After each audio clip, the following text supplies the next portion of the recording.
Goeiedag almal en welkom by In die Tunnel. Ons gesels sport reg oor die wêreld en ook in Namibië.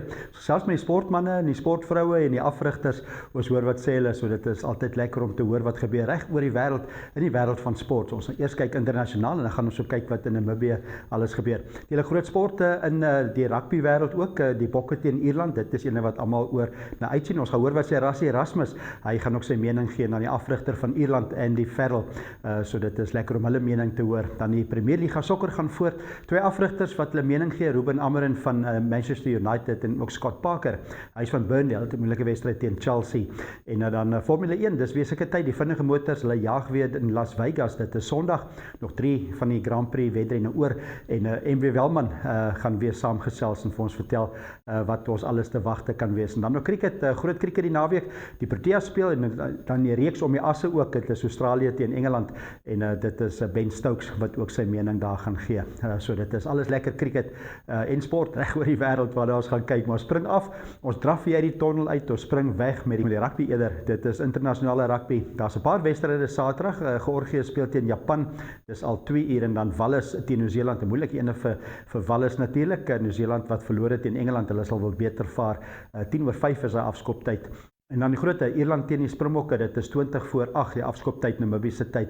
En kom ons hoor sommer eerstens wat sê Rassie Erasmus. Daar een van sy keuses is om vir Kane Moody op die vleuel te kies. En hy het 'n paar opsies daar gehad. Kom ons hoor wat sê Rassie Erasmus oor daai spankeuse. Well, no, it was a tough call. Curtly got concussion and he went back. So now between Kanan and even between Ethan, Kanan and Jesse, it was a tough call. Maybe throwing one or three of them in at centre, but Jesse and Dukes, playing for a while now. I guess it will be, in my opinion, it will be Bundy and Ringrose. I don't know if I'm right, but I guess that will be the matchup there. And there, Jan will be low against Cheslin. And then the guy that surprised, I can't remember his surname now, I know he's 27, 28, will be against Kanan, who's also, what's his name? Yeah, Tommy O'Brien. I'm a lot impressed with him. I couldn't believe he's 27, 28. I haven't seen a lot of rugby of him, but he certainly plays a hell of a game. He will be against Kanan, I think, and then the wonder boy there at the back, So it's a great challenge for our backline. Yes, so difficult choice. It was a difficult one. Daar Springbok afrigter Rassie Erasmus, ja, ek dink Kane Moody wys goeie vorm. Hy is ook lekker lank en veral as dit bietjie natterig is. Lyk met kan effens reën Saterdag daar in Dublin en dan gaan hy 'n goeie speler op die vleuel wees. En ook op nommer 10, hy het vir Sasha van Beek en KwaZulu behou. Kom ons hoor wat vertel hy, wat sê hy oor Sasha se insluiting weer op nommer 10. The first thing is Andre is actually also out of this game with Achilles injury, so he is also not available for selection.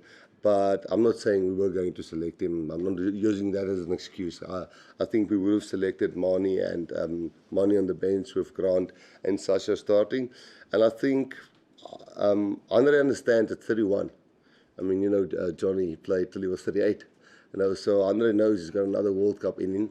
I think he understands that we want to learn lessons from Sasha.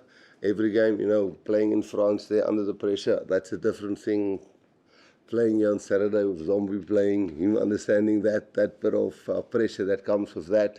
So I guess growing him from another level to another level of another centre next to him, we try and keep the combination of him and Kubus pretty tight. So, they're also the Stormers pairing now. So, but having nice security and Mani on the bench and Grant and also then Andre and Gaza of Damien Willems can go to 10. You'll hear, and I don't know if you have a word in English called a snort clap, but you can get a snort clap, which is like a slap in the face somewhere and just, this is different level. And that's going to happen somewhere to him, and then he must handle that. And we still try to get him through all of those different stages of intensity. En dan Rassie Erasmus, ja, Sasha van Beek en KwaZulu is 'n baie goeie speler en hy's nog jonk en hy vind sy voete veral in die druk situasies. Maar kom ons hoor wat sê die afrigter van Ierland. Dit is Andy Farrell. Hy's ook uitgeslaap. Hy was die Britse en Ierse leeu's afrigter ook. Ook moes hy bietjie kop krap op nommer 10. Hy het op die ouend gekies om vir Sam Pendergast as 'n jong loskakel, selfe ouderdom as Sasha van Beek en KwaZulu te kies. Kom ons hoor wat sê Andy Farrell oor sy nommer 10. I think Sam's ability as a fly half far outweighs a work on within his game. I thought he was tremendous last week. skill set is been fantastic for all to see, and I think everyone needs to look through a little bit of a work on, because everyone's got work-ons and will continue to have work-ons throughout, and that's up to us as coaches and the rest of the players to keep on working on them. Dit en Andy Farrell, ja, Sam Pendergast, 'n goeie loskakel, interessante stryd wees. Hierdie manne kan mekaar dalk nog vir baie jare op die rugbyveld teekom. Maar ons hoor ook wat sê Andy Farrell verder van die bokke, en altyd as die spanne teen Springbokke speel, dan ergens kom die woord fisies in, en dit is Andy Farrell wat ook nie kon wegbly van die fisiese deel van wat die Springbokke bied in die wedstryd teen Ierland nie. Kom ons luister, Andy Farrell. Well, it has to be. It has to be a given, because I think, Peter, if you don't show up with that frame of mind, you're on the backward steps straight away, aren't you? You know, it is an absolute given in any single Test match, that's for sure. But certainly, it's highlighted even more so against the best team in the world in this moment in time, and what is part of their DNA has continued to be part of their DNA throughout, and it's only getting better, isn't it? That the collision work and the carrying and the contact area. So if you don't turn up in that regard, you're in for a tough afternoon, that's for sure. Dit dan Andy Farrell, die afrigter van Ierland, lekker opwindende groot toets. Dit is in Dublin, die Springbokke het landklas daar gewen. Rassie Erasmus as afrigter nog nooit daar gewen nie. So dit is 'n groot een in Dublin, 20:08 afskoptyd Saterdag. Kom ons hoor ook wat sê Mike Potgieter, hy soos rugbykundige. Ek en Mike het ook gesels en ons wonder ook wat kan gebeur. Hy groote, dit is die Bokke teen Ierland. Jy kan nie spelers van die veld af hê nie, maar veral nie teen Ierland nie. Moeilik om hulle te wen in Dublin. Jy het 15 spelers nodig. En veral in die vorm wat hulle gewys het teen Australië. Dis 'n span wat jou geweldig vinnig kan straf. 2-3 teen jou en daai hele wedstryd se momentum swaai in die guns van 'n span soos Ierland. Ek dink byvoorbeeld spelers soos Gibson Park, geweldig gevaarlik. Hy kom met geweldig baie ervaring. Hy weet wat dit is om die Springbokke te wen. Ons het gesien Ierland het dit gedoen in die Wêreldbeker. Ons het gesien dat Ierland 'n span is wat jou baie vinnig 'n baie lang 80 minute kan laat speel. En soos jy sê, 15 manne is wat nodig is op die veld, maar ek wil vir jou sê, om vir Ierland in die vorm wat hulle tans is, gaan hy die volle 23 vat om vir Ierland te pak. In Suid-Afrika het die diepte, dit is takties raak dit 'n moeilike ene, en die spelers speel baie meer teen mekaar as in die verlede. So Suid-Afrika se spanne speel teen Ierland se spanne op 'n Engelse praat van 'n franchise level. Dink jy dat dit byvoorbeeld miskien Ierland meer of Suid-Afrika meer, of hulle weet meer van mekaar eintlik? Ja. So dit raak meer 'n taktiese ding tussen die afrigters. Vir my om daai vraag te antwoord, wil ek op 'n individu fokus soos 'n John Klein. Ons weet dat hy was by Ierland gewees, hy het by hulle franchise rugby gespeel, iemand soos RG Snyman is betrokke by Leinster. Dit bring vir jou ander dinamika. Ons het gesien dat iemand soos Rassie Erasmus hulle met wêreldbekers sekere spelers inkry en sê, jy fokus vir my hierop en jy breek hulle af op daai punt. Ek wonder of spelers soos John Klein en RG Snyman, wat die Ire baie beter ken as wat iemand anders hulle ken, dalk op gaan fokus op sekere punte waar jy hierdie spelers wat hulle ook baie goed ken, op kan fokus. En ek dink dis waar hierdie sleutel gaan lê in 'n wedstryd teen Ierland en Suid-Afrika is. Waar het jy sekere goeders geteiken en slaan jy munt uit en wen jy die klein battles in die groter stryd? Ja, dankie Mike. Ja, groot ene, hopelik kan die Springbokke dit doen. Dit is in Dublin net weer 20:08, daai afskoptyd, dit is Saterdag aand. Ook Italië wat teen Chili speel, dit is 10:10 die aand, en dan ook Frankryk wat teen Australië speel, dit is 10:10 ook. Ook 'n groot vir Australië en vir Frankryk. Australië wat nie 'n goeie toer het nie, ver verloor teen Ierland. Frankryk natuurlik teen die Springbokke verloor, almal sal wil regmaak. Ek en Mike het ook gesels oor daai wedstryd, Frankryk teen Australië. Maar dit is Australië wat baie momentum verloor het. Hulle speel nou teen Frankryk, dit raak net moeiliker. Hulle het 'n groot verloor teen Ierland gehad. Is eintlik verbasend nie. Hulle het so goed gedoen teen die Lions en in die rugby kampioenskap. Dink jy dat daai oomblik van die Lions het hulle net bietjie opgetrek en net so ver gevat, want dit lyk nie of hulle span is wat enigstens kompeteer op hierdie stadium nie. Ek dink wanneer jy begin gesels met mense wat eintlik nie noodwendig doen wat ons doen en aktief betrokke is en agter die skerm inligting kry oor sport nie, wanneer daai mense begin saampraat, ek gaan nou met alle liefde en respek sê, wanneer my vrou na my toe kom en vir my sê, ek reken Australië het voorberei vir sekere geleenthede soos teen die Lions, teen die Springbokke. Daar sekere teikens wat hulle gemaak het, want hoe is dit moontlik dat jy so goed is teen een en dan platval teen die ander? Nou wanneer daai mense vir jou advies begin gee en goeders begin uitwys, dan moet jy begin besef daar's groter fout by Australië as wat ek dink ons wil erken. En dan wil ek saam met daai mense stem en sê, is dit 'n geval dat hulle sekere wedstryde, sekere toere geteken het en voorberei het slegs vir dit? Ek weet nie. Ja, en om dit in konteks te sit, teen die Britse en Ierse leeu's is nou uniek. Dit is die 4 toetsunies wat saam is, kies hulle beste span en hulle was kompeterend teen daai span, al was dit in Australië. Hulle verloor teen Ierland almal met 20-30 punte. Teen Frankryk nou in Parys, Frankryk wat ook so effens momentum verloor is. Dit lyk nog steeds vir my of hulle Antoine Dupont span is. As hy speel, dan doen hulle goed, as hy nie speel nie, dan sukkel hulle. Maar hulle is altyd maar moeilik in Parys en ek dink dit is Australië wat dit gaan moeilik vind in Parys. Ja, dit raak nie makliker vir Australië nie en dit is kommerwekkend om te dink dat 'n span soos Frankryk wat eintlik, soos jy sê, sukkel om op momentum op te bou met 'n paar spelers wat nie beskikbaar is nie, maar Ntemak is een van daai spelers wat gewys het dat hy eintlik daai generaalrol vertolk het en weer begin vertolk. So teen 'n span soos Australië gaan hy 'n sleutelrol speel en ek dink as Australië hom bietjie kan bestuur in sy wedstryd bestuur, dan mag Australië dalk 'n kans staan met individue wat 'n breek gaan veroorsaak of die wedstryd kan swaai aan hulle kant. Maar ek moet vir jou sê, in Parys teen Frankryk, ek dink Frankryk gaan dit doen. Ja, dankie Mike. Ja, dit is baie druk op Frankryk en Australië. Hulle het nou 'n paar keer al verloor, maar moes hulle Engels sê all to play for 10:10 te afskoptyd Saterdag aand. Wallis wat ook teen die All Blacks speel, Wallis wat ook nie 'n goeie seisoen het nie. Hulle het dan van Japan gewen die laaste keer. All Blacks het weer teen Engeland verloor. Hulle sal wel regmaak en ek gesels met Mike Potgieter. Dit is Wallis teen die All Blacks. Mike, dit is Nieu-Seeland teen Wallis. Dit is 'n nie 'n goeie naweek vir Wallis om nou vir Nieu-Seeland te tref nie, want hulle het teen Engeland verloor en Wallis het weer baie selfvertroue, hulle het vir Japan gewen. Maar vorm die afgelope 2 jaar in ag geneem waarskynlik gaan dit 'n moeilike dag wees vir Wallis, want ek dink Nieu-Seeland, met al die frustrasie wat daar uit Nieu-Seeland uitkom vir daai verloor teen Engeland, gaan hulle waarskynlik hulle beste nog 'n bietjie wil gee. Ja, definitief. Ek moet vir jou sê, dit is soos jy sê, die Wallis is op 'n goeie plek en Nieu-Seeland is nie op 'n goeie plek nie. En veral, ek dink die ondersteuners in Nieu-Seeland is besig om vrae te vra oor waarmee is Robinson hulle besig? Is Scott Barrett hulle die regte kaptein of leier? Wat is die leierskorps in die Nieu-Seelandse groep?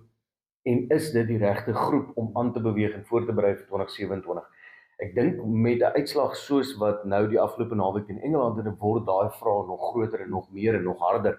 En iets voel nie vir my pleis in Nieu-Seeland nie. Dit lyk nie vir my na dieselfde gevaarlike force, as ek die Engels kan gebruik, in wêreldrugby wat Nieu-Seeland altyd is en waar in die wêreld gewoond is nie.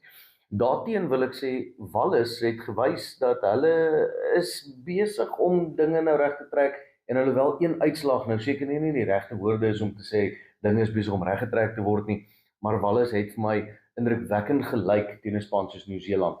Soos teen 'n span soos Japan. Ek weet net nie of hulle dit teen Nieu-Seeland gaan doen. Ja, dankie Mike. Dit is 'n groot een ook die All Blacks teen Wallis. Ek dink Wallis gaan dit moeilik vind om vir daai All Blacks span te klop Saterdag, maar kom ons kyk wat gebeur. Dit is 10:05 is daar afskoptyd al, so voorwedstryd eintlik vir wanneer Ierland dan later teen die Springbokke speel. Sondag ook is daar rugbywedstryde. Skotland speel teen Tonga en dan ook Engeland. 'n Groot een vir hulle speel tuis teen Argentinië. Daai wedstryd is 10:06. Dit is Sondag, so vol naweek se rugby aksie. Ons vat 'n advertensiebreek, ons vat 'n ruskansie, ons vat ook ons rustyd en as ons terugkom, dan kyk ons wat gebeur onder andere Formule 1 en ook die sokker.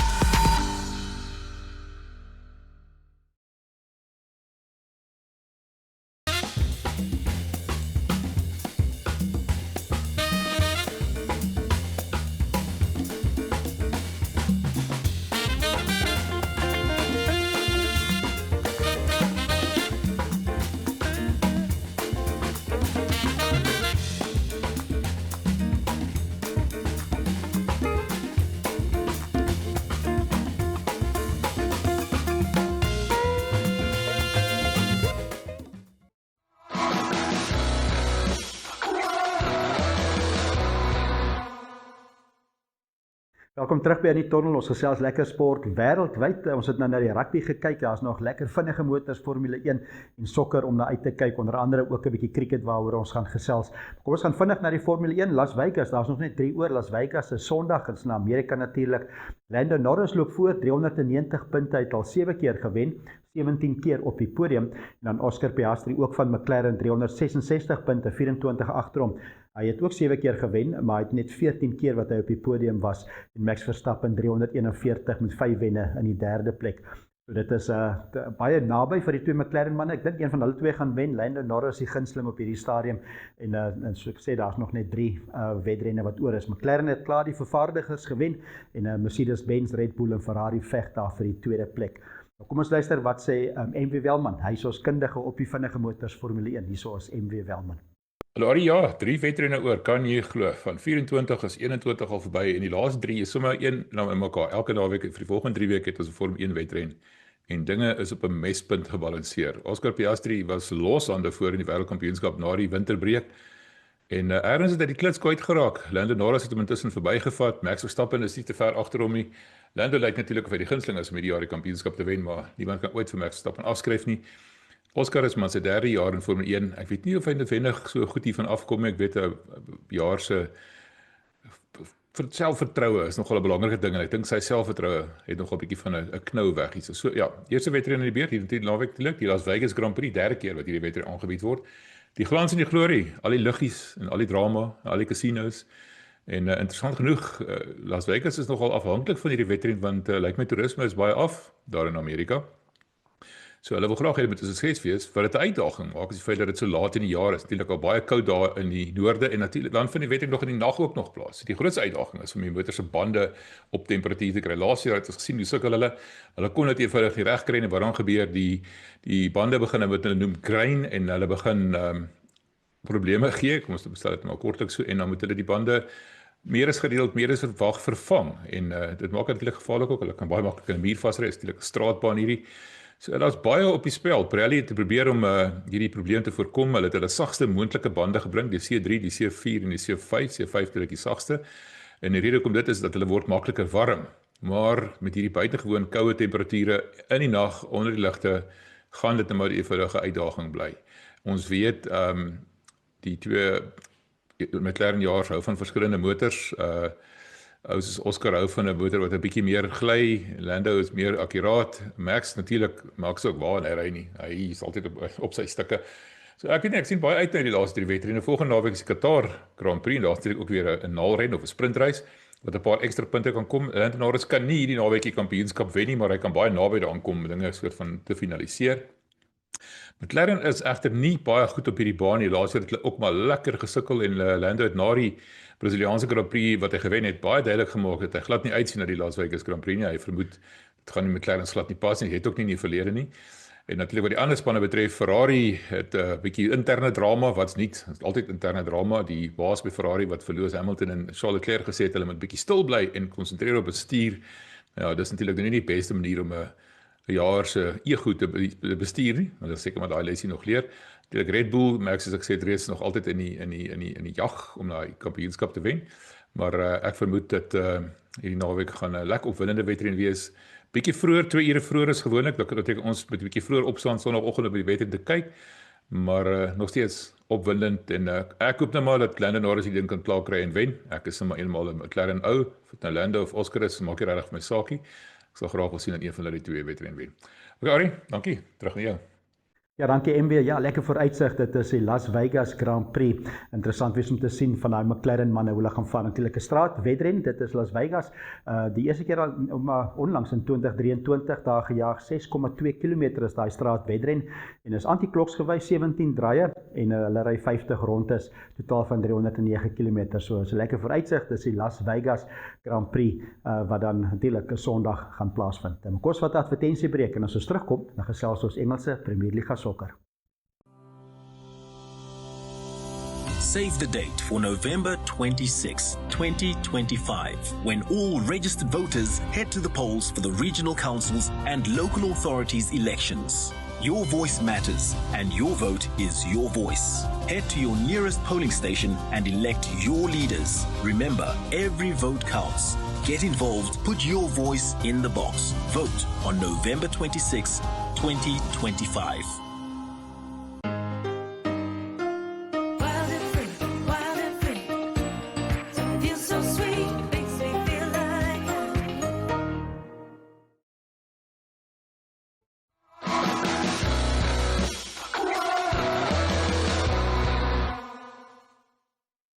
Welkom terug by die Tunnel. Ons gesels lekker sport internasionaal. Nou, ons 'n bietjie na die sokkerveld toe gaan.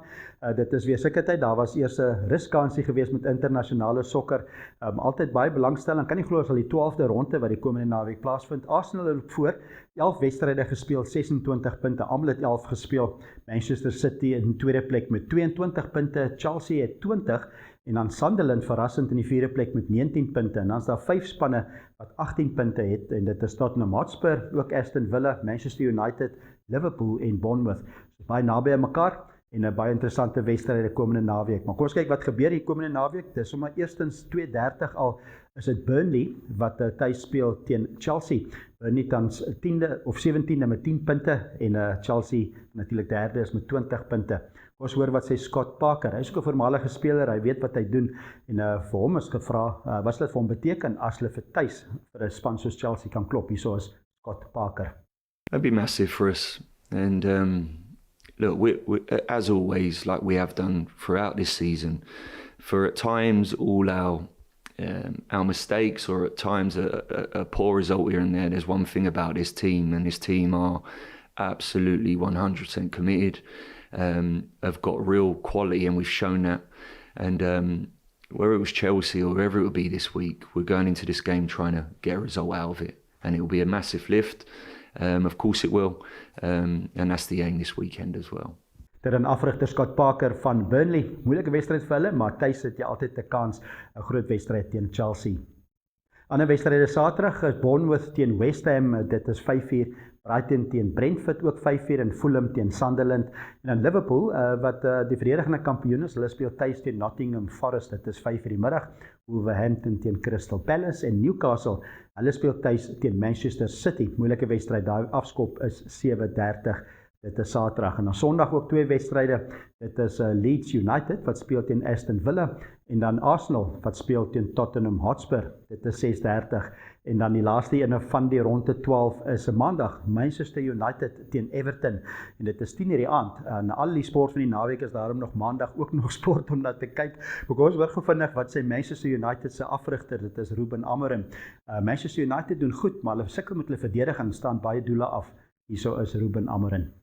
It's a problem, especially if you see the league nowadays. The team that is winning all the games is not suffering, is not goals, maybe some shots on target. And that is a big thing, especially when you have talented players. If you defend well, in one opportunity you can score a goal and win a game. But I think it's not. It's more again a team thing. We need to defend better. We need to be more aggressive, and that part of the energy. When we have the full energy in every ball, we defend better. So everything is connected. But of course, we have a lot to do. We cannot suffer the amount of goals that we are suffering, and that is a thing that we need to improve. Dan Ruben Amorim, ja, dis belangrik om die verdediging in plek te hê en hulle is 'n goeie aanvallende span, Manchester United wat baie beter doen hierdie jaar. Gaan nou vinnig na die cricketveld voor ons advertensiebreek vat. Reeks om die asse wat begin het in Perth, eerste wedstryd, die eerste van 5 toetse, 62,000 mense wat daar bymekaar is om my eerste toets te kyk. Engeland lood gewen, besluit om eers te kolf natuurlik op dag 1. Hulle het maar 172 aangeteken, maar Australië het ook gesukkel, wat vroeg het hulle klomp paaltjies verloor, maar dit is lekker wedywering, 'n groot toets wat daar gespeel word, eerste een van 5. Maar kom ons hoor wat sê Ben Stokes, hy is die kaptein van Engeland en dit wat die as reeks om die asse ook hom beteken.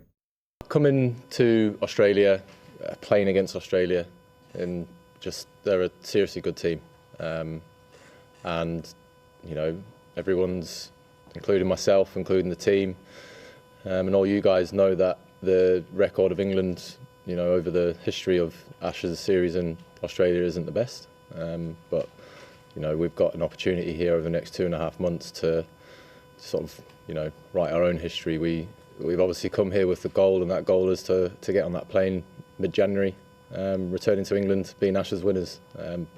but we know it's going to be very, very tough. It's going to be hard because, beating Australia in Australia is not an easy thing. Dit dan Ben Stokes, die kaptein van Engeland se cricketspan, 'n lekker opwindende reeks om die as en natuurlik gaan dit voort oor die naweek, Saterdag, Sondag reg deur die naweek en een grootte wat ook Saterdag begin, dit is die tweede toets, dit is die Proteas manspan van Suid-Afrika wat speel teen India. Hulle het eintlik in 'n mate verras, die eerste ene gewen in Indië, tweede ene word nou gespeel by Gujarati en dit is Saterdag wat dit begin, vroeg al 5:30. Dit is Namibië se tyd waar die eerste bal gebal word. Maar kom ons vat 'n advertensiebreek, as ons terugkom, dan kyk ons wat alles in Namibië gebeur. Life is unpredictable and one needs to be protected against any eventuality. Get Santam legal access from as little as $50 Namibian a month for when you find yourself in need of legal representation due to civil cases, criminal prosecution, and family matters such as divorce, child maintenance, and custody. It also covers labor disputes, disciplinary hearings, and unfair dismissal or retrenchment. With Santam Legal Access, you'll receive free legal advice on almost every legal aspect, whether the specific matter is covered by your policy or not. For true peace of mind and legal protection when you need it most, call us on 061 292 8000. Santam. This is freedom.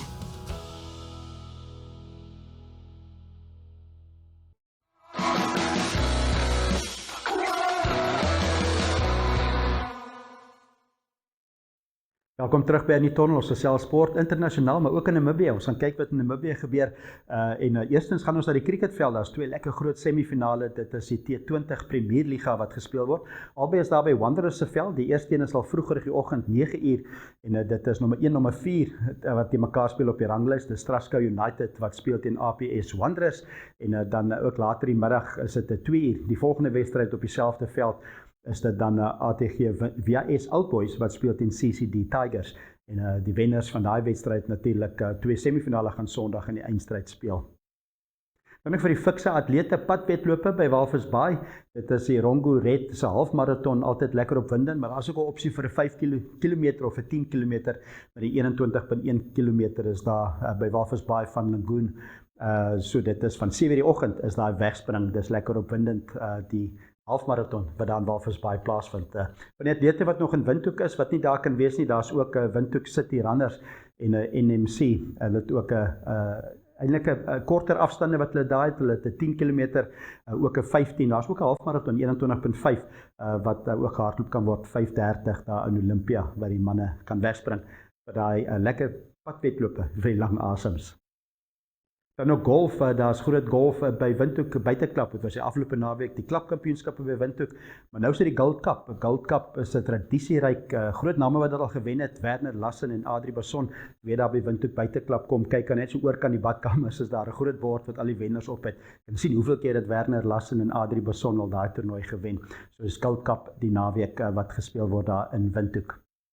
Nou ja, sterkte vir al die golfspelers daar by die Windhoek buiteklap en natuurlik ek herinner ook net Sondag is 'n eindstryd van die T20 Premier Liga en dit is vroeg die oggend 8:00 by Wanderers, die wenners van daai twee semifinale Saterdag. Ek verstaan nou eers daarmee, dit is 'n lekker sport wat ons gepraat het. Daar's lekker verskeidenheid die naweek. Ek gaan maar seker daai bokke Ierland kyk, lekker cricket om ook te kyk vir al daai reeks om die asse in Indië teen Suid-Afrika en dan ook natuurlik sokker. En hoop is 'n baie lekker sport naweek vir almal. Ons gesels weer volgende naweek. Tot dan, groete.